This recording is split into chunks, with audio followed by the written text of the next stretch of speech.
O Ciência Suja tem o selo da Rádio Guarda-Chuva. Jornalismo para quem gosta de ouvir.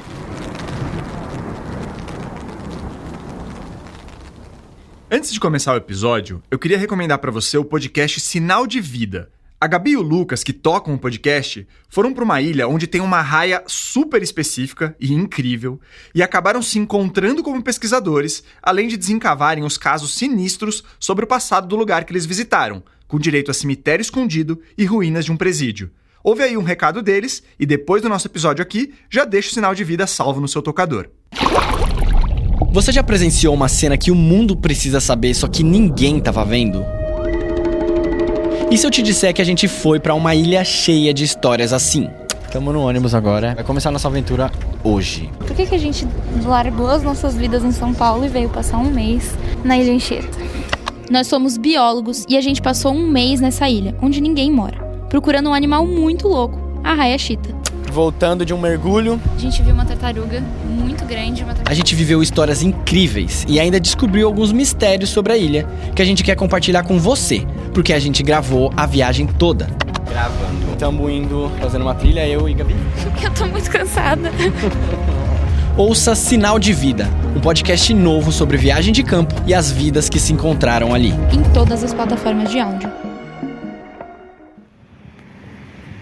A gente sabe que a gente está perdendo alguma parte na saúde, mas é onde a gente mora.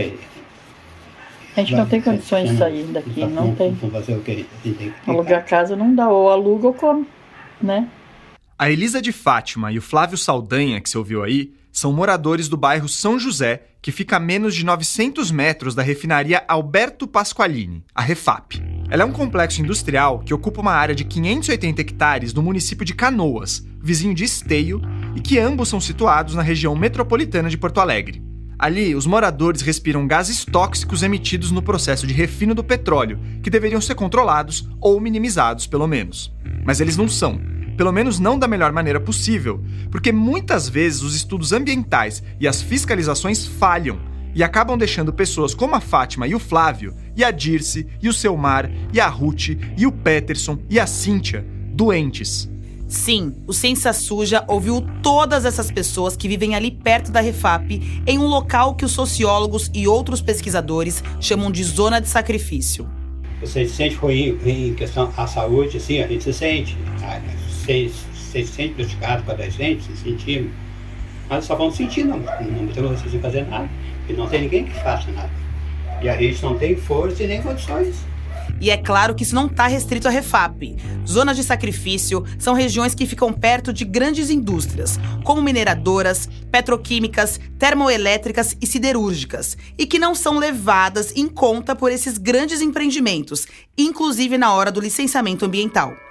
Até porque, se fossem, e se a lei fosse seguida à risca, talvez alguns desses empreendimentos sequer seriam licenciados.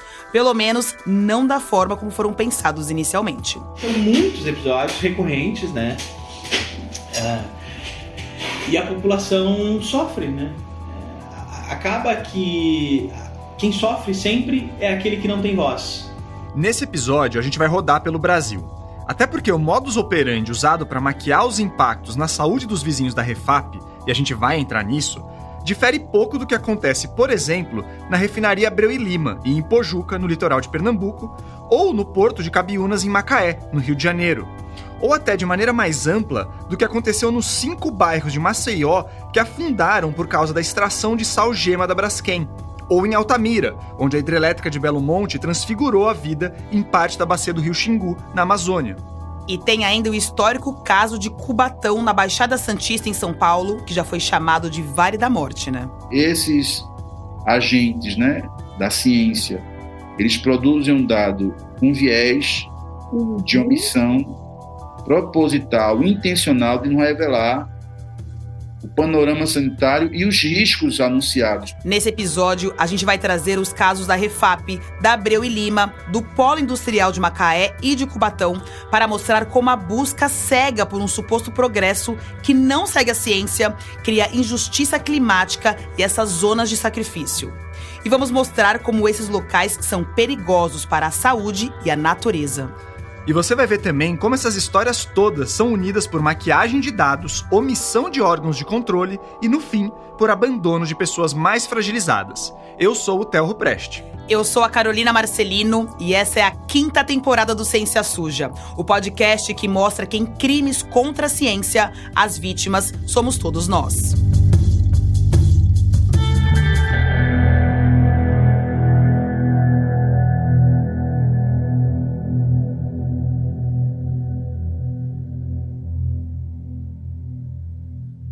Bom, essa ideia de falar sobre as zonas de sacrifício não surgiu de dentro do Ciência Suja, assim por dizer. Ela veio em uma chamada de pauta que a gente fez esse ano e que tinha o foco de selecionar histórias apuradas por pessoas de fora do eixo Rio-São Paulo. Então, fica logo de cara mais um obrigado para todo mundo que mandou suas pautas. Teve muita coisa boa que a gente não vai conseguir abordar nessa temporada, mas quem sabe no futuro, né? Isso. E entre as propostas veio a pauta do João Antônio Strebe e da Silvia Lisboa, que são do Rio Grande do Sul. Os dois são do estúdio Fronteira, que tem sede em Porto Alegre e é especializado em reportagens. Sejam bem-vindos, gente. Oi, galera. Como fã do Ciência Suja e jornalista, é muito legal estar contribuindo aqui com vocês. Oi, Theo. Oi, Carol. Um privilégio trabalhar com vocês, dessa vez aqui no podcast. Bom, eu já trabalhei com a Silvia e com o João em uns projetos nesse nosso mundão do jornalismo.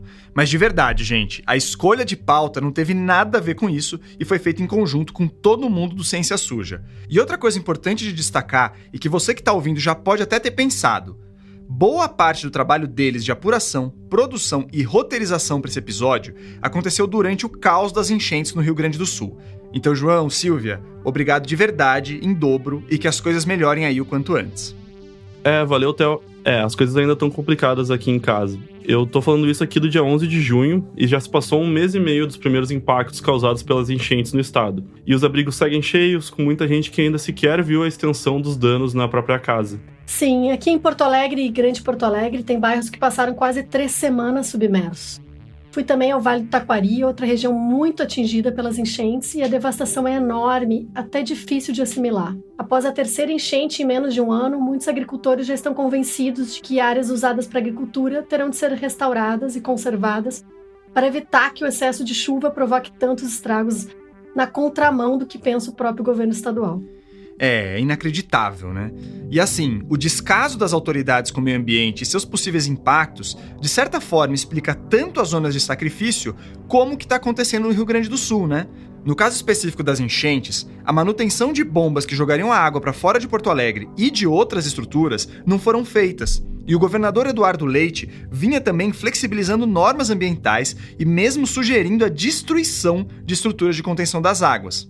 E isso sem falar em presepadas, como a do prefeito de Porto Alegre, que mandou os moradores colocarem as mobílias danificadas para fora, mas aí não teve recolhimento adequado. E esse monte de móvel na rua agravou as enchentes. Agora, se você olhar para o macro, para além do Rio Grande do Sul, você vai ver que tem uma tendência em priorizar medidas que favorecem indústrias, em detrimento do meio ambiente e das comunidades locais. Pois é, mas a gente não pode confundir zona de sacrifício com zona de risco, Theo. Zonas de risco são encostas de morros ou áreas alagadiças que apresentam um perigo claro à população, diante de algum evento climático, por exemplo.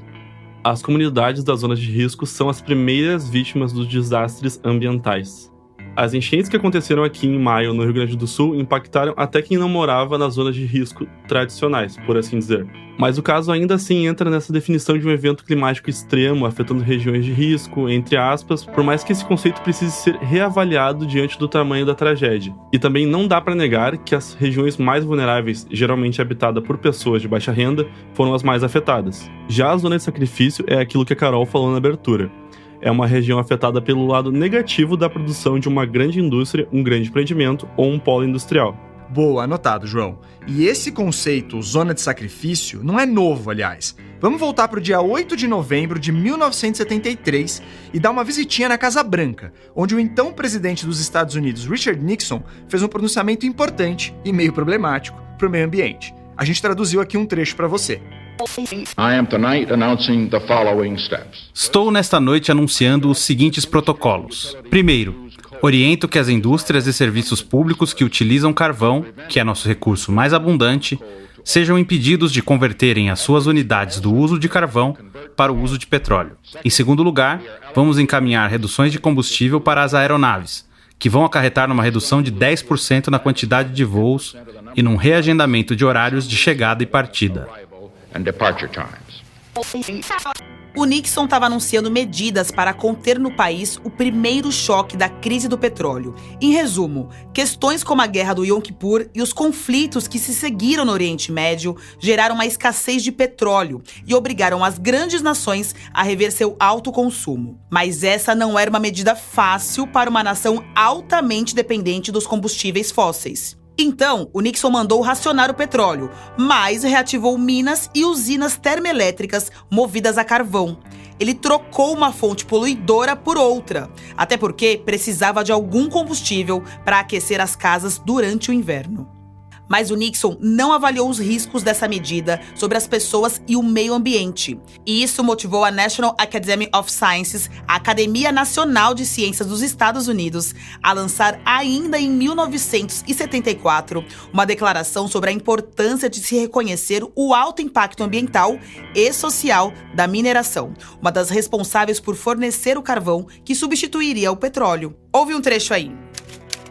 Nos extremos, se as terras mineradas forem declaradas zonas de sacrifício nacional, todas as zonas ecológicas têm uma alta probabilidade de serem reabilitadas com sucesso. Se, no entanto, a restauração completa for o objetivo, a reabilitação em cada zona não tem probabilidade de sucesso. Difícil de entender, né? Pois é, o texto da Academia Nacional de Ciências até sofreu críticas por esse tom complicado. Mesmo lendo o roteiro, eu ainda não sei se entendi isso direito, para falar a verdade. Mas a ideia era chamar a atenção sobre a dificuldade de se recuperar as terras devastadas pela mineração e não ampliar sem qualquer critério essa atividade econômica. Aliás, a gente falou bastante de mineração nos 2 episódios passados. Muitas mineradoras externalizam seus riscos e impactam comunidades locais com o lado negativo de seus empreendimentos, gerando essas zonas de sacrifício. Se você não ouviu, você tá perdendo, hein? Pois é, mas voltando para esse comunicado complicado aí, o que pegou mesmo foi o termo zonas de sacrifício, usado para classificar essas áreas devastadas por certas atividades econômicas. Na década de 80, movimentos sociais começaram a usar a expressão zonas de sacrifício em denúncias e protestos contra empreendimentos de alto impacto ambiental, como aterros sanitários, estações de tratamento de esgoto, termoelétricas, siderúrgicas e petroquímicas. E a expressão foi escolhida para se referir não só às áreas onde esses empreendimentos eram instalados, mas às comunidades, que eram majoritariamente negras e pobres, que viviam próximas a eles. E aí o conceito desembarcou no Brasil pelas mãos de sociólogos e antropólogos, para se referir a áreas ignoradas pelas empresas e negligenciadas pelo poder público. Elas estariam sendo sacrificadas para benefício de poucos e para prejuízo de muitas pessoas.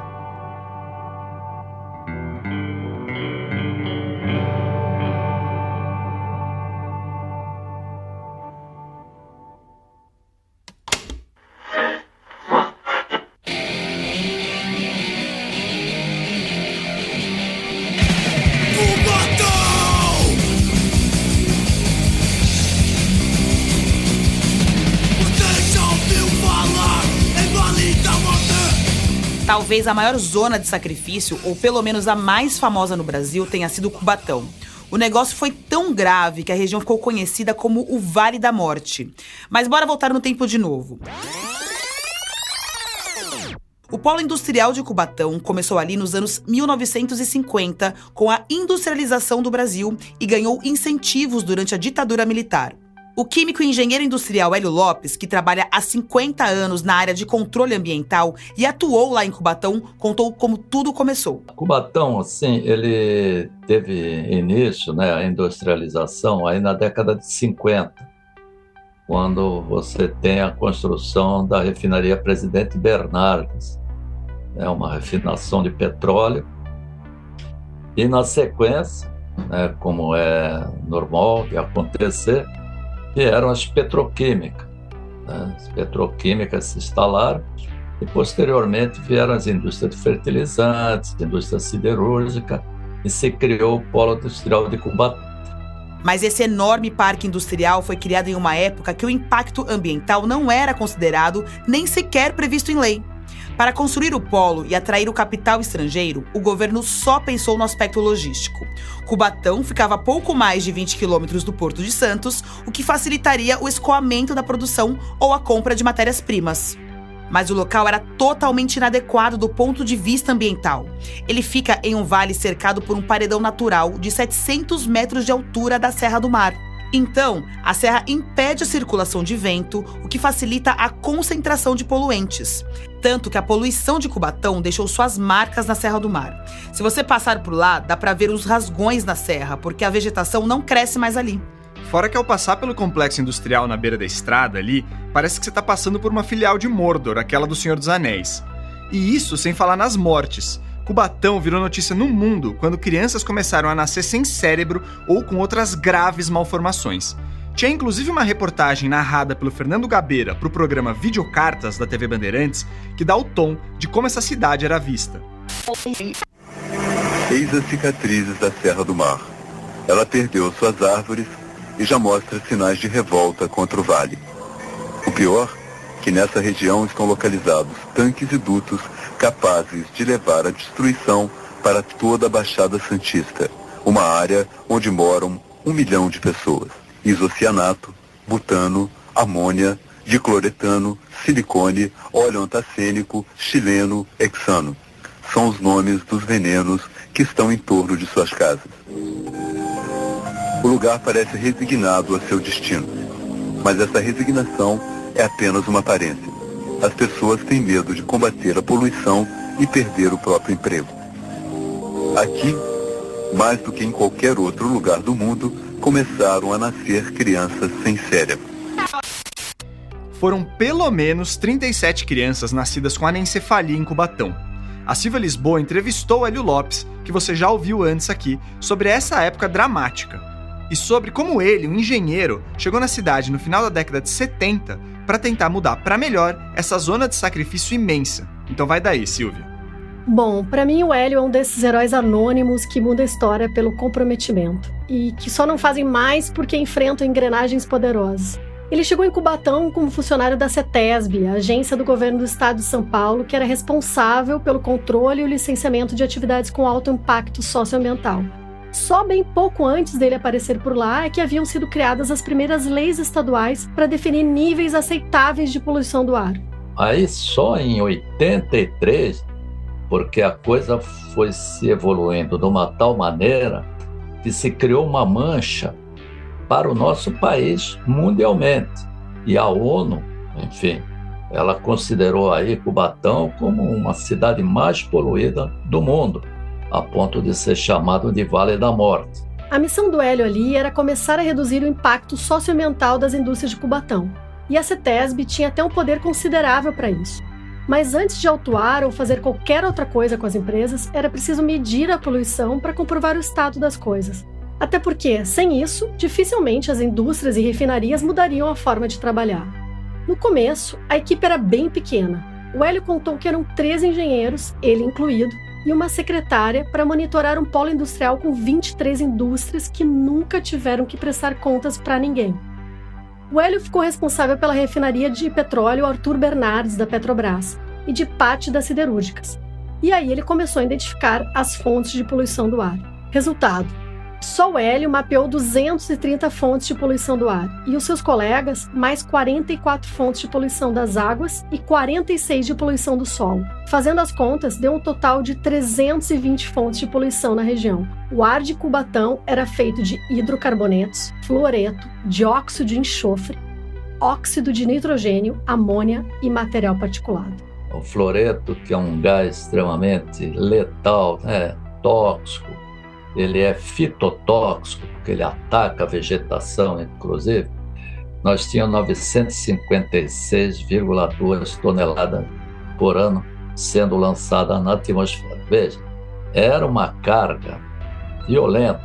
Fluoreto, o NOx, o hidrocarboneto, ele absorve e ele penetra na parte mais profunda do nosso organismo, potencializando o risco aí de uma doença. Na época, tinham 198 microgramas de material particulado por metro cúbico de ar em Cubatão. sendo que o padrão preconizado pela Organização Mundial de Saúde era de 50 microgramas, quase 4 vezes menor. Com esses dados, o Hélio começou a advertir as indústrias e a pedir um controle mais rigoroso da poluição, mas a resistência para mudanças ainda era enorme. Foi só em 1984, com o caso emblemático do incêndio da Vila Socó, que isso começou a mudar. Às 6h30 da tarde, alguns moradores começaram a sentir um cheiro de gasolina que foi ficando mais forte à medida que o tempo passava. Até que por volta da meia-noite, uma faísca de um fósforo ou um curto-circuito, não se sabe ao certo, deu início ao incêndio que em poucas horas destruiria 1.200 barracos e deixaria 93 mortos. O incêndio da Vila Socó foi imenso em tudo. No número de barracos destruídos, no de desabrigados, 3.000, e no de mortos. A Vila Socó era uma espécie de favela perto de uma região de mangue dentro de Cubatão. Esse incêndio gigantesco, que foi considerado um dos maiores desastres ecológicos na época, foi causado por um vazamento de combustível na tubulação da refinaria de petróleo Arthur Bernardes, da Petrobras. O produto caiu no mangue e, com a movimentação das marés, se espalhou pela região toda. Isso tudo segundo uma matéria da Agência Brasil, tá, gente? Apesar da ditadura possivelmente ter tentado silenciar o caso, a proporção do desastre era muito grande.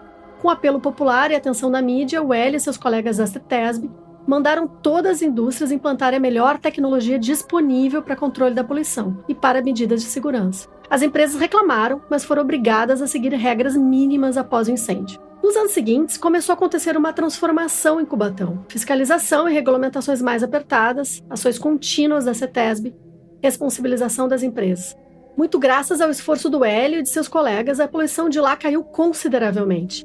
O material informativo deste ano da própria CETESB informa que houve uma redução de 95% nas emissões dos principais poluentes gerados. Enfim, a gente vai voltar na história de Cubatão, mas agora é hora de vir para o presente, em um local mais perto aqui da minha casa e do João.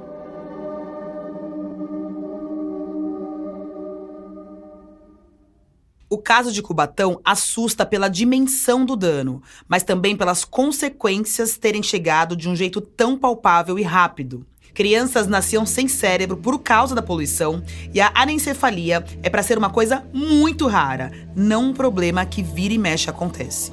Só que na maioria das zonas de sacrifício, a exposição a gases tóxicos gera danos graduais e crônicos na população. No começo, o material particulado dispara dores de cabeça, tosse. Com o tempo, surgem danos maiores no sistema respiratório que podem inclusive levar ao câncer. Isso não acontece da noite para o dia, e até por isso, responsabilizar as indústrias é mais complicado.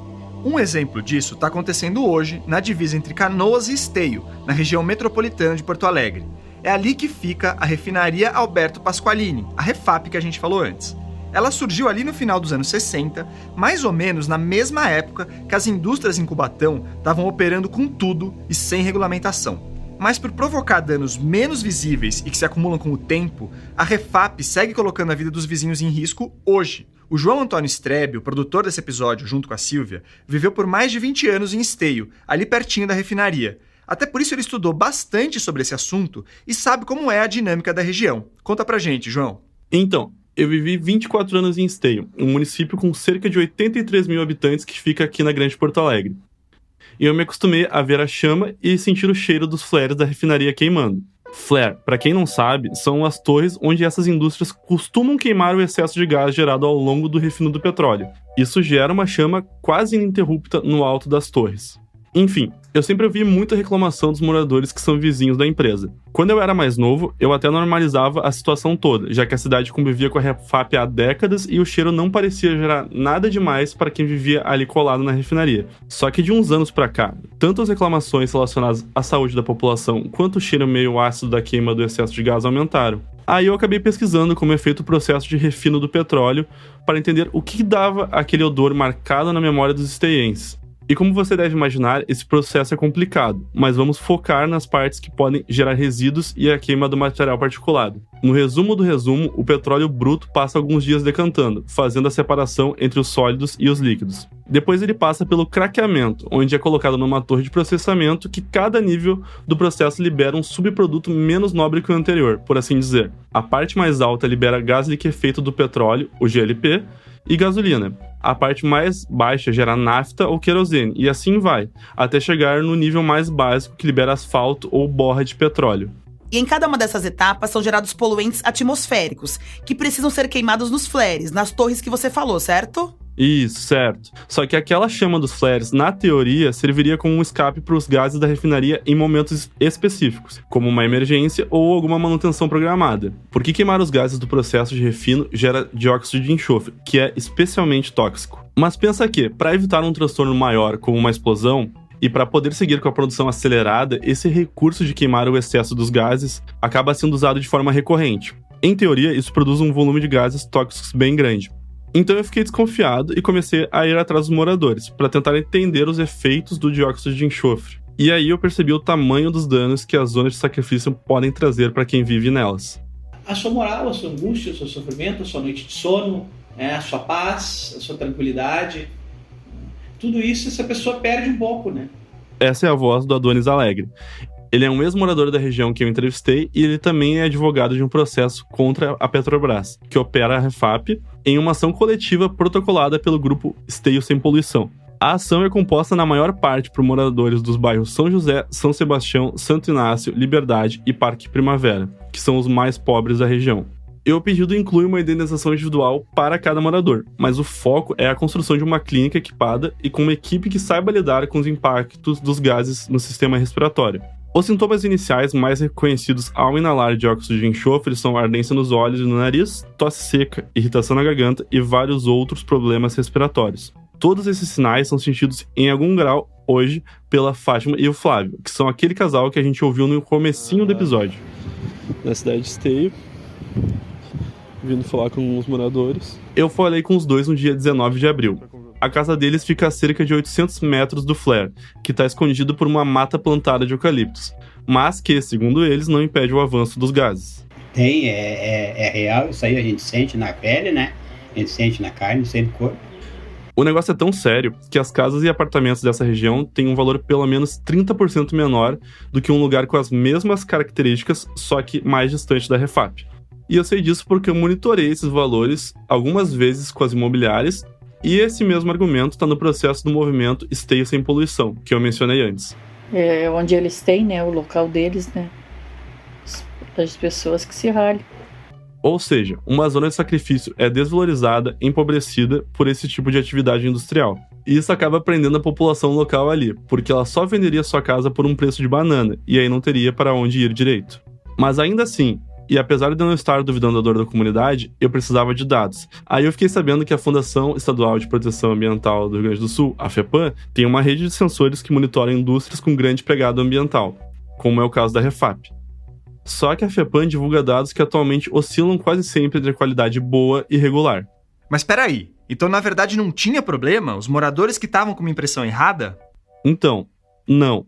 Na verdade, quem administra os sensores da FEPAM, que estão tanto em Esteio quanto em Canoas, é a Petrobras, que opera a Refap e, portanto, tem um interesse em jogo aí, né? Antes de 2019, o sensor que monitorava a qualidade do ar de Esteio ficava a 1,5 km dos flares, na Vila Ezequiel, uma comunidade colada nos limites da Refap. Hoje, ele está no Parque de Exposições Assis Brasil, cerca de 1 km mais longe. E tem duas justificativas dadas pela refinaria para isso. Eu vou deixar o Adonis comentar aqui a primeira. De que, devido ao adensamento populacional ali da Vila Ezequiel, trânsito de veículos ali, isso comprometia o resultado das análises. E que ao levar, então, para o parque, né, teria menos fluxo ali de veículos, apesar de estar à margem da rodovia, BR-116, a rodovia de maior fluxo aqui na região metropolitana, ali estariam com amostras mais puras, né, e que seriam mais condizentes à realidade.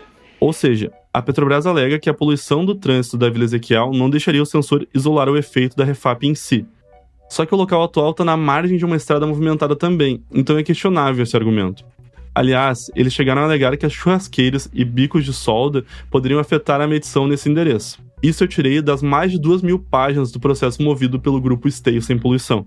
A outra justificativa também está lá, dentro de um relatório de impacto ambiental elaborado por uma consultoria terceirizada. A alegação é que o terreno original do sensor ali na Vila Ezequiel só era alocado pela Petrobras, e o dono não pagou o financiamento e precisou repassar o terreno para a justiça. E como o Parque Assis Brasil é público, mas cercado, a empresa moveu o sensor para lá. Existe sim uma simulação de dispersão que alega que o novo local seria similar ao antigo, mas ela foi feita pela própria Refap. Então, assim, independente do argumento usado, não foram questões científicas genuínas ou pelo menos confiáveis que motivaram a mudança de lugar do sensor de poluição. Boa, e se você reparou, o João falou de um relatório de impacto ambiental de uma consultoria terceirizada. Pois bem, essa consultoria também mediu o nível de material particulado em diversos pontos da planta da Refap com um sensor móvel e constatou que o nível era mesmo mais alto na proximidade das chaminés. Mas ainda assim, no relatório, a Petrobras alega que o odor sentido pelos moradores pode ter outras origens e vir de várias indústrias localizadas nas proximidades, não dela ou não só dela. E aí complica, né? Porque as únicas medições fora do espaço da Refap foram feitas pelos sensores fixos que mudaram de lugar. Por exemplo, tem o relato de uma senhora ali que ela diz que quando vai cozinhar, ela primeiro liga os ventiladores para tirar o cheiro dentro de casa, aí fecha toda a casa para conseguir cozinhar e comer a comida com um gosto, um cheiro agradável. Tá aí o Adonis, e o Flávio falou algo parecido. E eu não me preocupo, eu corro, eu fiscalizo, o meu fogão a gás, tudo bem, mas aí eu me trago que é dali, né? Porque a energia a gente se sente cansado. Só na ação coletiva contra a Petrobras, são mais de 100 vídeos de moradores reforçando a ideia de que a Refap tem sim afetado a qualidade de vida na cidade. Ouve aí trechos de alguns deles. É menos de 500 metros daqui. Então a gente vê aquela fumaça preta, aquela coisa. Sufoca, né? E cada vez tá pior. A casa pode estar aberta ou fechada, aquele cheiro fica horrível. É muito horrível pro meu nenê tem bronquite. Eu tenho a impressão que tá vazando um gás, mas não é o gás, não. Bah, tem dias que tá muito suportável o cheiro. Eu tenho bastante dor de cabeça. Falta de ar. O cheiro fica mais forte quando a tocha tá mais alta. As testemunhas iriam começar a ser ouvidas no julgamento no final do ano passado, em uma conferência com parte dos relatos sendo feitos por videochamada. Mas o tribunal teve problemas técnicos e precisou reagendar. E aí, antes da nova audiência, houve uma troca de juízes. A nova juíza do caso alegou que a comunidade não teria legitimidade para entrar com a ação, uma tese que a Refap usou para se defender. Mas esse argumento contraria a legislação que reconhece a ação popular de caráter ambiental, que é um mecanismo legal que tenta dar visibilidade a atos omissos que podem causar danos ao meio ambiente. O movimento conseguiu reverter a decisão da juíza em segunda instância, mas a Petrobras segue tentando usar o mesmo argumento para levar o julgamento ao Superior Tribunal de Justiça. Depois desse imbróglio todo, o Judiciário Gaúcho ainda ficou parado durante todo o mês de maio devido às enchentes. Então, assim, dá pra fazer uma acusação direta de que o judiciário tá sentado em cima do caso? Claro que não, mas é pra ficar de olho. A gente questionou a FEPAM sobre o processo de mudança do sensor de qualidade do ar de Esteio. Eles comentaram sobre a simulação de dispersão dos gases feita pela Refap como garantia que a troca de local não traria grandes impactos nos dados. Esse estudo é citado pela Refap no processo público do Grupo Esteio Sem Poluição, mas não há uma cópia na ação. Nós solicitamos acesso à simulação, mas não tivemos retorno até o dia 17 de junho. E vale lembrar que nem o aluguel ou modificações da urbanização ao redor do local antigo foram citados pela FEPAM, apesar de serem as justificativas usadas pela Refap nos autos do processo. No mais, as tecnologias para fiscalização de poluentes só evoluíram e a gente tem cada vez mais dados de pesquisas sobre os efeitos colaterais de certas indústrias e as formas de mitigá-los. E ainda assim, é curioso ver que as zonas de sacrifício continuam aí, se multiplicando e não recebendo os cuidados adequados. Então, na volta do intervalo, a gente sai do Rio Grande do Sul e vai para Pernambuco, onde tem uma zona de sacrifício até mais conhecida que a da Refap, a de Ipojuca, uma cidade litorânea que abriga a refinaria de Abreu e Lima.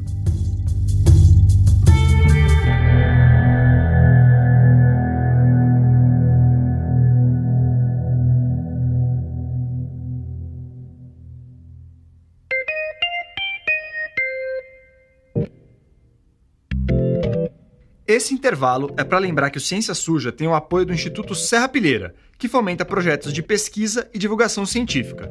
E o Serrapilheira, aliás, também apoia o podcast Torpor, que estreou faz pouco tempo e já tá fazendo barulho. Então ouve o Léo Aquino, um dos apresentadores. Oi, gente, o meu nome é Leonardo Aquino, eu sou jornalista e queria te convidar para ouvir o podcast que eu passei os últimos 11 meses produzindo, o Torpor. São 5 episódios no formato audiodocumentário, em que eu falo da história milenar de uso e abuso dos derivados do ópio, desde as sociedades antigas que usavam essa substância para curar diversas doenças, até a crise dos opioides no século XXI, com as overdoses em massa que têm acontecido nos Estados Unidos. Eu pesquisei livros, jornais, artigos científicos e também entrevistei especialistas e pessoas que tiveram a vida tocada de alguma forma pelos opioides. É uma história que consegue englobar diversas áreas do conhecimento e que também diz muito sobre a nossa relação com a dor. Então, eu reforço o convite. Torpor. Já procura nas principais plataformas de áudio para receber as notificações toda vez que sair um episódio novo. Ou então acessa o site www.torpor.com.br. Até mais!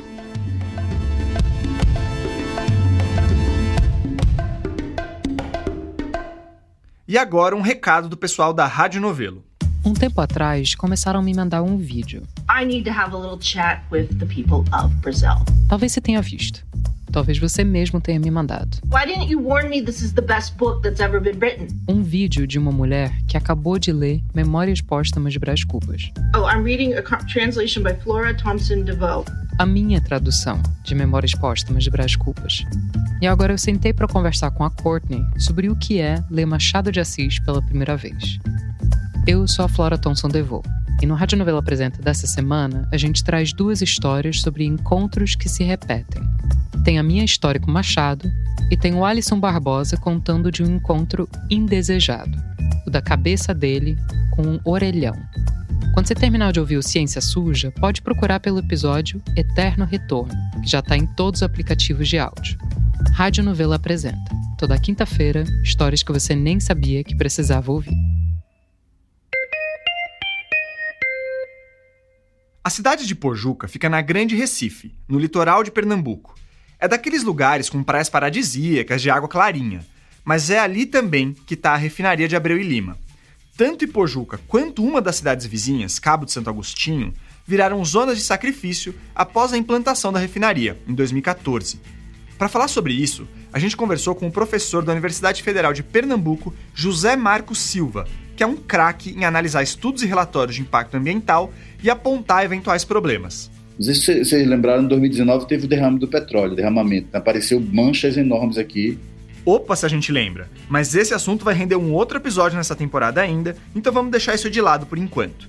O José Marcos Silva tem uma formação extensa e, sei lá, meio inusitada para quem tá nessa área. Ele é formado em fonoaudiologia, letras e filosofia. Mas o negócio é que o José Marcos trabalhou na saúde pública de Pojuca, atendendo em um postinho na região, num programa de saúde da família. E isso bem na época da construção da refinaria e no início da sua operação. E essa experiência redirecionou a sua carreira. A partir daí, ele fez mestrado e doutorado em Ciências da Saúde e Direitos Humanos para entender o que estava ocorrendo na região.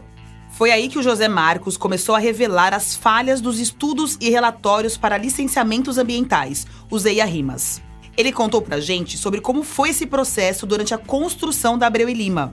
Tudo começou, claro, com uma supervalorização dos efeitos positivos de um grande empreendimento na região. Eu trabalhando em Pojuca, começou aquele auê, né? Vem uma refinaria, a chantagem locacional.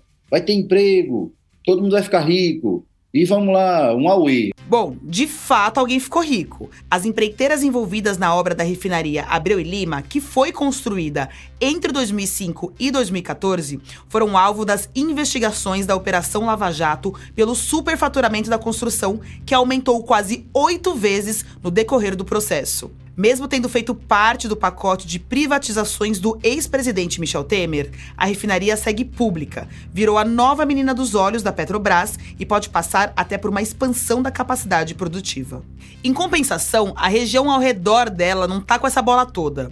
Ipojuca tem o 3º maior PIB do estado, muito por causa da produção da refinaria, mas fica apenas na 45ª posição em NDH, com baixo índice de conclusão do ensino médio e apenas 20% das casas com saneamento básico.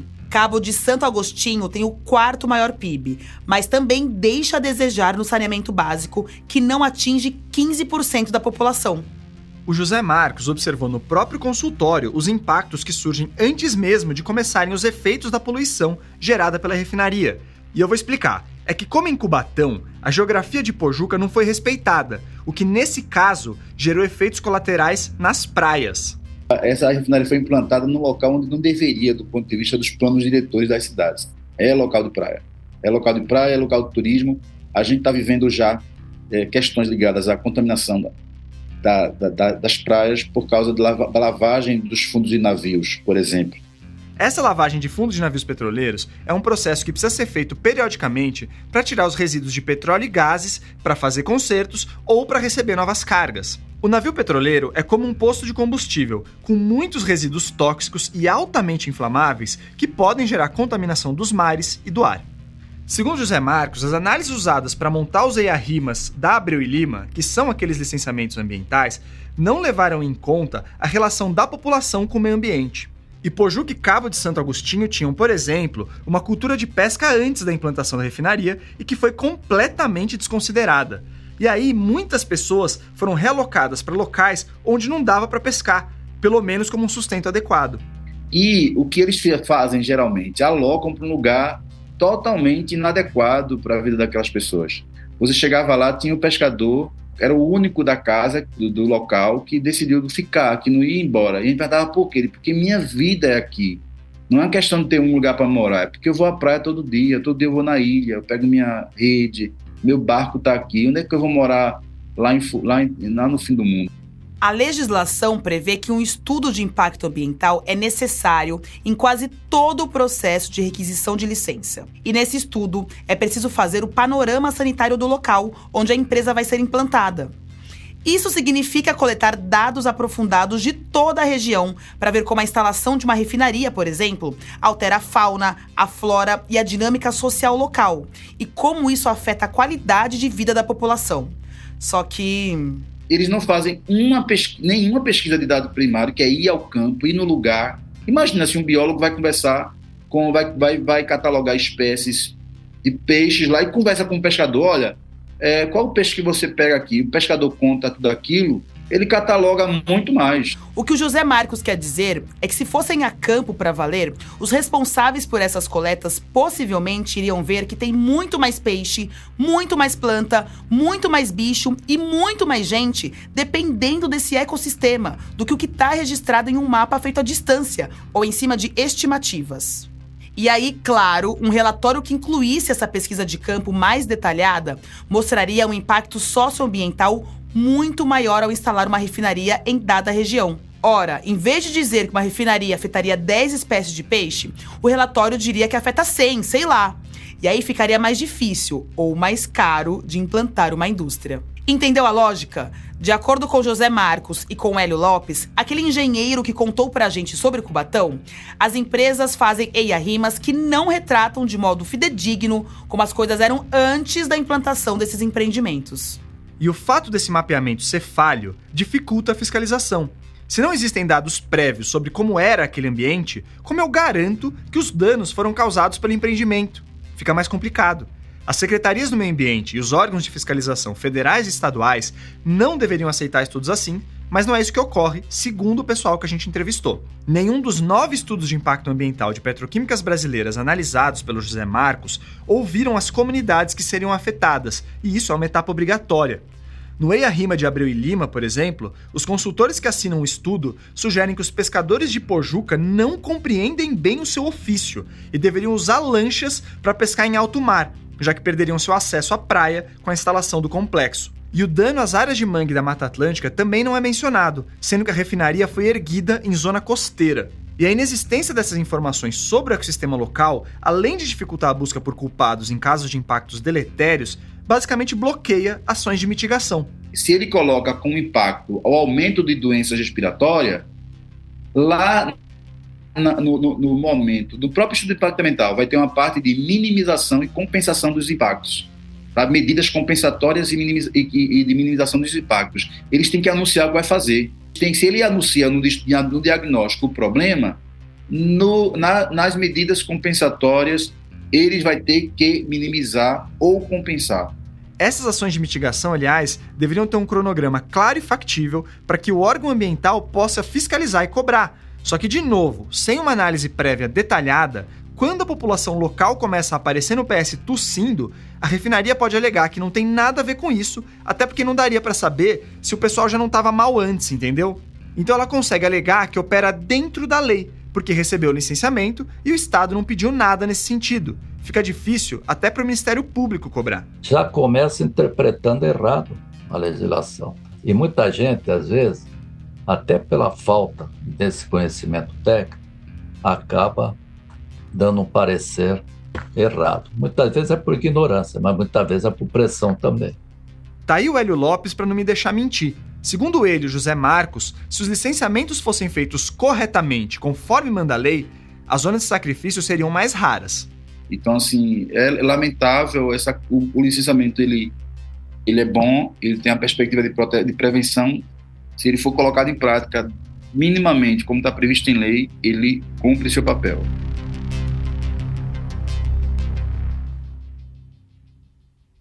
Demorou algum tempo e muito gás tóxico foi inalado para que alguma ação fosse tomada no caso de Ipojuca. Em 2021, após anos de disputa no Ministério Público, o bairro residencial Ipojuca, um dos mais próximos da refinaria, recebeu um sensor de qualidade do ar que, vejam só, confirmou a alta incidência de poluentes naquela área acima do permitido. Isso gerou uma multa para a Petrobras, só que ela foi de apenas R$50 mil. Pra gente é bastante, claro, mas em 2023, o lucro da Petrobras foi de 124,6 bilhões de reais. Então, a multa correspondeu a mais ou menos 0,00004% desse valor. É um troco de bala. E esse tipo de multa, que mal multa não incentiva mudanças nesse modus operandi. Tanto que nesse episódio a gente já esteve em São Paulo, Rio Grande do Sul e Pernambuco. E agora vamos para o Rio de Janeiro, na cidade de Macaé, a antiga princesinha do Atlântico. Assim como Cubatão, Macaé é atravessada pela Serra do Mar e por diversos corpos d'água. A gente está falando de uma cidade de 261 mil pessoas e que ainda recebe muitos turistas por causa de suas belezas naturais. Mas isso tem sido apagado, né, João? Isso. A ex-princesinha do Atlântico ganhou diversos outros apelidos desde a chegada da Petrobras, no final da década de 1970. Ela já foi conhecida como a capital do pré-sal e agora está prestes a se tornar a capital brasileira das termoelétricas. No auge, Macaé foi responsável pelo invase de 80% do nosso petróleo. As instalações de lá não refinam, elas são um ponto de envasamento do petróleo que chega da bacia de Campos. E também servem para o transbordo, ou seja, como um ponto de transferência do petróleo e do gás dos navios para a estação de invase e para os gasodutos. E Macaé era uma cidade de pescador, né? Que hoje ele sofre para manter o seu sustento porque tem que disputar o seu território com plataforma, rebocadores e acabam abrindo mão, né, da sua cultura.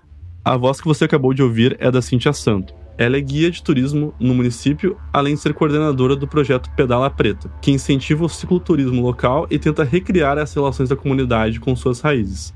Ela também faz parte do Conselho Municipal de Meio Ambiente de Macaé, o COMADES. A Cíntia e a família moram numa ocupação próxima de um dos gasodutos que costuram toda a Macaé, o que por si só já apresenta um risco. Além da Cíntia, a gente conversou com o Thierry Berger. Ele é paleobotânico, ambientalista e estudou como Macaé tem se tornado uma zona de sacrifício. E a população é que vai pagar o preço caro lá na frente, porque a gente não tem água para beber, a gente não tem ar para respirar e natureza, né, vai se indo. Pouco a pouco as coisas vão acontecendo, vão se perdendo. Do culturas e tudo mais, né? O Thierry vive lá e acompanhou de perto como a paisagem da cidade mudou conforme o petróleo foi se tornando o centro da economia local. De novo, é um progresso, entre aspas, que não chegou a toda a população. A situação é muito mais precária, nós temos populações gigantescas sobre o manguezal, sem infraestrutura nenhuma de saneamento, né? Um saneamento precário, água precária, enfim, tudo muito precarizado, e essa é a maior parte da população do município vive nessa área. Quando ele comenta sobre a região dos manguezais, é uma referência à zona norte da cidade, porque a zona sul é a mais rica. É interessante manter esses royalties, é interessante manter esse status econômico do município e do estado, mas às custas aí de um sacrifício da população que não têm aí a qualidade de vida e nem seus direitos garantidos e respeitados. Quer um exemplo prático de preocupação da população? Ouve a Cintia, então. Daqui de onde eu moro, eu consigo ver a chama de Cabiúna, né, onde eles queimam lá o gás. E tem dia que tá só chama. Agora tem dia que sai uma fumaça preta que a gente não consegue mensurar o dano que isso aí causa, né? As minhas filhas têm rinite, eu tenho sinusite. Então será que tem algum impacto com essa fumaça que está saindo das refinarias? A gente não ouve falar. Se tem algum estudo, a comunidade em si, ela não tem acesso a essas coisas. Pois é, falta muita informação em Macaé, e a gente sabe que o direito a uma comunicação transparente é importante para a população. A grande questão é que no estado do Rio de Janeiro não há divulgação contínua dos dados públicos sobre a qualidade do ar há algum tempo. Pois é, João. O órgão responsável pelo meio ambiente no estado é o Instituto Estadual de Ambiente, o INEA. E quando a gente gravou esse episódio, não havia publicação diária e detalhada desses indicadores há pelo menos 6 meses no site deles. Uma situação especificamente marcante de Macaé está relacionada à vegetação. Além dos mangues, a região é riquíssima em árvores frutíferas, inclusive dentro dos limites do polo de envazamento de gás. E tem um negócio curioso, as empresas de lá proíbem o consumo de qualquer alimento que cresceu dentro dos limites do polo industrial. Então, supostamente, tem um risco considerado aí, certo? Só que existem ocupações e assentamentos que ficam praticamente colados aos limites dessa área e que cultivam alimentos ditos orgânicos. Existem assentamentos, né, que as pessoas elas vivem da agricultura orgânica, mas será que elas podem mesmo dizer que esses alimentos são orgânicos, visto que eles estão próximos a esses empreendimentos? E a complexidade da situação não para por aí. Os moradores do assentamento Celso Daniel, um dos próximos ao polo, produzem as hortaliças e os legumes orgânicos que abastecem a rede de ensino público da cidade de Macaé. Esses vegetais são usados na merenda das crianças. Então, como que eu não posso comer a fruta dentro de Cabiúnas, mas as crianças podem comer os legumes e as verduras produzidas pelos assentados de modo orgânico, né? Mas que a gente não sabe se está contaminado ou não. A Prefeitura de Macaé disse não ser responsabilidade dela analisar se os alimentos estão contaminados por resíduos de agroquímicos. Ela sugeriu que a gente falasse com o INCRA, que seria o responsável pelos assentamentos. Mas, ao que parece, faltou eles entrarem num acordo. O INCRA nos enviou uma nota indicando que o papel do Instituto nos assentamentos se restringe à seleção, liberação de créditos e assistência técnica às comunidades. O controle sanitário dos alimentos ficaria sob responsabilidade dos órgãos municipais e estaduais. Novamente questionado sobre a qualidade dos alimentos, as secretarias de Macaé não emitiram nenhum posicionamento até o dia 18 de junho. Já o INEA, que monitora a qualidade do ar ali, depois de muitos pedidos nossos, conseguiu fornecer um acesso público aos dados. É um acesso muito instável, mas ainda assim o histórico do monitoramento demonstra que é frequente os sensores da região de Macaé indicarem que a qualidade do ar está regular ou ruim. E como a gente viu ao longo de todo esse episódio, isso já é o suficiente para reduzir a qualidade de vida de quem mora por lá. E lembra que o João falou que Macaé tá ganhando o apelido de capital brasileira das termoelétricas?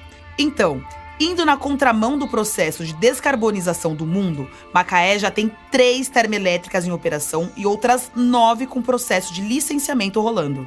O Instituto Araiara, uma ONG internacional que promove o debate em torno da justiça ambiental, fez um levantamento que indicava que só uma dessas termoelétricas em desenvolvimento, a Marlim Azul 1, vai demandar um volume de água equivalente ao consumo de uma cidade de 90 mil habitantes.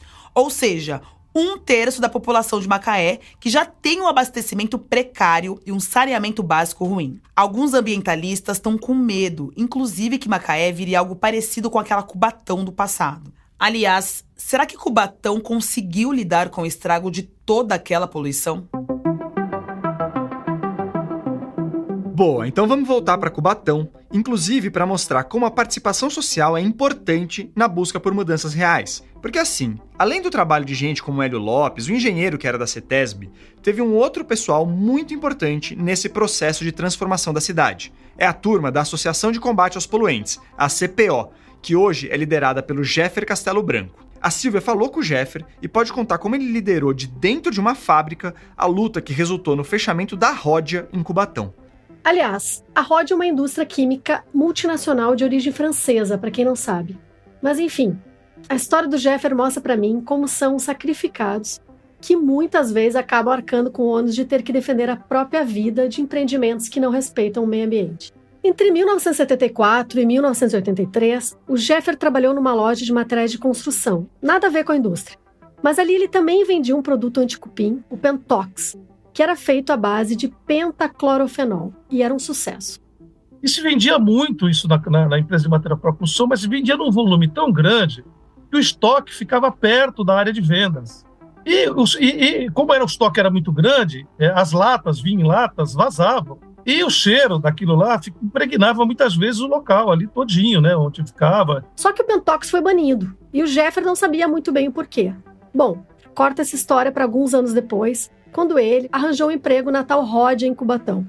Ali o Jeffer descobriu que era a Rod que fabricava o Pentox, e ele viu com os próprios olhos o motivo real de o produto ter sido retirado do mercado. Foi que dentro daquela fábrica, daquela unidade industrial, existia um grupo de trabalhadores que eles eram remanescentes da antiga fábrica, que já tinha fechado, eu não peguei ela funcionando, essa fábrica se chamava Penta, um apelido de Penta. Ela fabricava justamente o pentaclorofenol. Foi a fábrica que fechou lá em 78. E aí, eu fiquei sabendo que os trabalhadores foram totalmente intoxicados naquela fábrica. Alguns vieram a óbito. Segundo Jeffer, muitos desses trabalhadores tinham uma doença de pele chamada cloracne, que é uma espécie de acne mais intensa, como se fossem uns furúnculos, que é causado pelo contato com certas substâncias químicas. Ele cria-se aquele calombo, depois aquela parte amarelada, e estoura, né? Só que no caso deles, quando estourava, aquilo fedia a cadáver morto há vários dias. Você tem uma ideia. E eles não sentiam o cheiro, porque eles se acostumavam. Aí você imagina como esse povo foi estigmatizado dentro daquela fábrica. Foi uma história super triste de ouvir, mas pelo que o Jeffer contou, esse episódio pelo menos serviu como um despertar. Um dos colegas dele, que não era da fábrica de Pentox, também já estava muito doente sem saber o que tinha. Não era cloracne, mas ele andava sempre mal, até que o médico desconfiou que poderia ser uma doença provocada pelo trabalho dele. Pediu exames que detectaram no sangue altos níveis de hexaclorobenzeno, um produto que se acumula no organismo. Depois disso, outros colegas decidiram fazer o mesmo exame, e o resultado foi igual. Estavam todos cronicamente intoxicados. Daí o pessoal se organizou e a denúncia chegou ao Ministério Público, que pediu o fechamento imediato da fábrica. A Justiça acatou o pedido, e a Rod fechou as portas em 1992. Junto com os estudos da CETESB, os exames de saúde dos trabalhadores demonstraram que ela operava com funcionários doentes, alguns gravemente doentes. Essa história que a Silvia trouxe mostra como organizações da população, com a ajuda de cientistas comprometidos, podem gerar mudanças nas zonas de sacrifício. Mas o interessante é que a tal Associação de Combate aos Poluentes, a ACPO do Jeffer, só foi formalizada em 1994, 2 anos depois do fechamento da Rod. E daí em diante ela não parou mais, até porque a região de Cubatão melhorou, mas não é um cenário perfeito. A própria Ródia deixou um enorme passivo ambiental na Baixada Santista. Ela criou novas zonas de sacrifício que seguem como um dos alvos da luta da CPO. São 33 mil toneladas de produtos químicos contaminando o solo. Isso segundo o mapa de conflitos da Fiocruz, né, Silvia? Sim, e como essa luta da CPO envolve muitos aspectos técnicos, o Jeffer decidiu que precisava saber mais. Então ele se formou em serviço social e fez mestrado e doutorado em ciências na Unifesp e na USP. A tese dele, aliás, investigou o quanto médicos e enfermeiros de unidades básicas de saúde das cidades de Santos, Cubatão e São Vicente sabiam sobre intoxicação por gases tóxicos e o impacto da exposição a produtos químicos. Ao todo, ele entrevistou 869 profissionais de 86 UBSs. E aí eu fiquei curioso em saber qual era o conhecimento de formação prática da saúde por estar tão longe dessa discussão, né? A formação é quase zero e reflete na prática que é quase nenhuma, né? Ou seja, o pessoal sabia muito pouco sobre os efeitos desses gases, sobre como fazer o tratamento e também sobre como endereçar isso para as autoridades. Em tese, dá um melhoral, um remédio para dor de cabeça e manda para casa. Segundo Jeffer, não há nem conhecimento, nem um protocolo estabelecido para relacionar eventuais sintomas ao ambiente onde a pessoa vive. A questão do licenciamento, a opinião da saúde é uma folha que fica no meio, nem lida né? Fica lá no meio do licenciamento, E mesmo que estiver falando alguma coisa, ninguém liga, né? Isso que é o peso da saúde, do licenciamento ambiental. E isso é um negócio que parece repetir em todas as histórias que a Silvia e o João trouxeram pra gente, de Esteio a Ipojuca.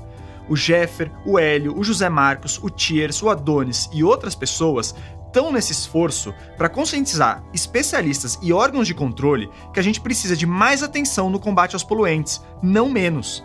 A gente falou da importância do licenciamento ambiental e desse licenciamento seguir as regras. E é por isso que eu vou te falar que até desanima um pouco ver essa ferramenta sendo atacada hoje em dia, em vez de fortalecida.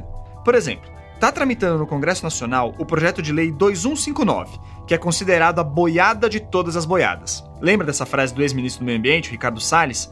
Pois bem, esse projeto dispensa de licenciamento vários empreendimentos de altíssimo impacto ambiental. Ele torna o licenciamento ambiental uma exceção. Se o negócio já está falho hoje, imagina com uma flexibilização dessas. A Silvia, aliás, fez uma reportagem bem interessante para a Suma Uma sobre o assunto.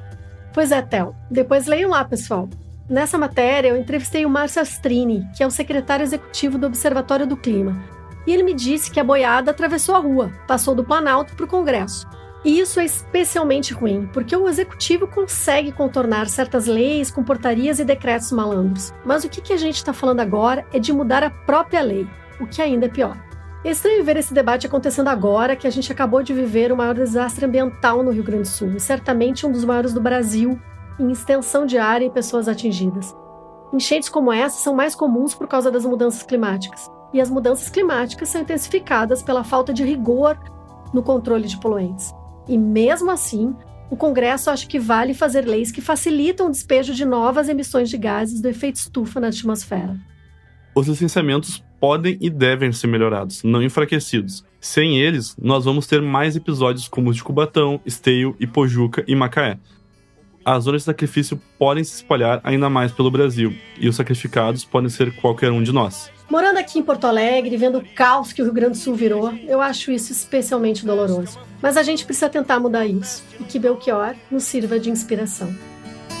Não, eu não sou do lugar dos esquecidos, não sou da nação dos condenados, não sou do sertão dos ofendidos, você sabe bem, conheço meu lugar,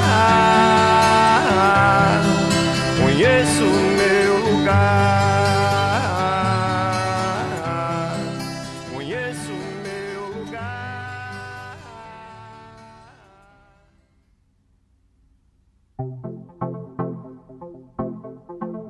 Bom, como você sabe, o Ciência Suja faz parte da Rádio Guarda-Chuva, um grupo de podcasts jornalísticos incríveis. E entre eles tem a Rádio Escafandro, que a gente já falou aqui, mas é sempre bom divulgar o ótimo trabalho do Tomás Chiaverini. A cada 15 dias, ele solta um episódio aprofundado sobre os mais variados assuntos. Vai de uma investigação sobre o universo fitness da corrida até o greenwash, passando por ETs e Harry Potter. É muito bom, vale acompanhar.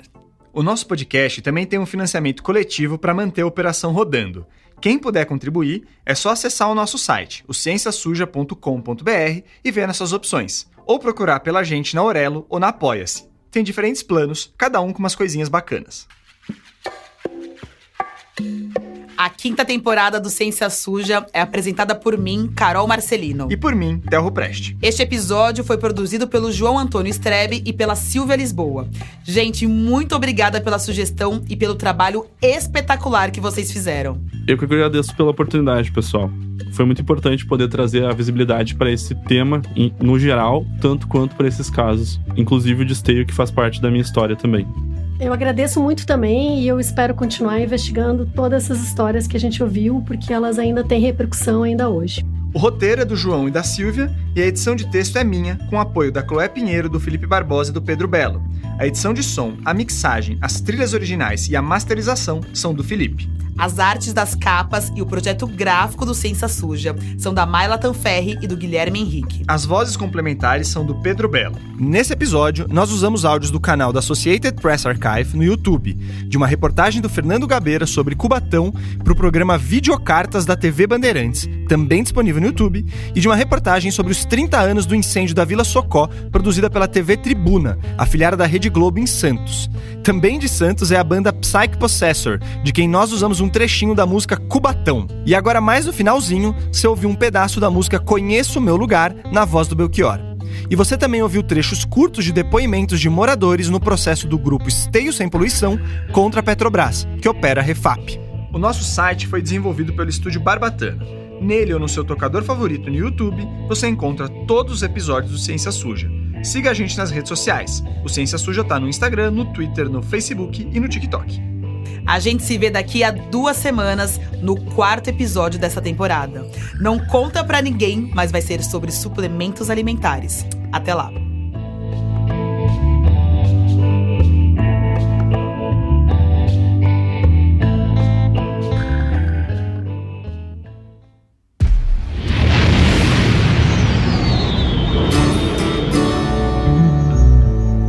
Nave Reportagens.